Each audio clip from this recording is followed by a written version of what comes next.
BBC Radio Berkshire, it's exactly 10 minutes away from 7 o'clock, and as always we have Dave O'Connell to give us the story behind the hymn. And the hymn today is Come Down, O Love Divine. We'll be hearing that in just a moment, sung by the choir of King's College, Cambridgeshire. But apparently, according to Dave, it's a very appropriate hymn for today.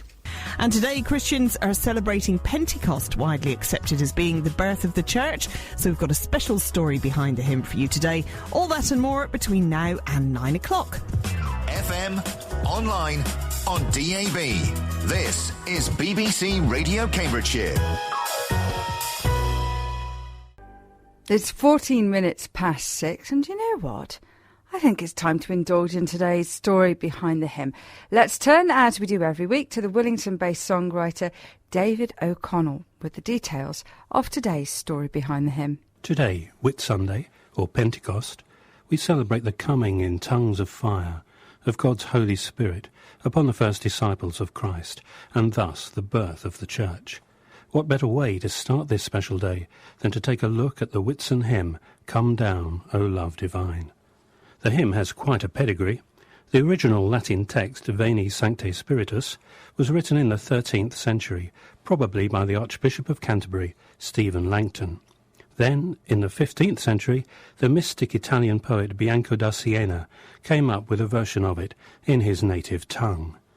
4 centuries later, in 1867, the multi-talented, multilingual English priest Richard Littledale gave us the translation we now know and love. Finally, the composer Ralph Vaughan Williams gifted us the beautiful musical setting we sing today. The hymn allows us to identify with that first Pentecost event by inviting God to come down powerfully again into our lives and causing us to burn with the fire of wonder, ardour, love and worship.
Our story behind the hymn for today, Come Down, O Love Divine, performed by the choir of King's College.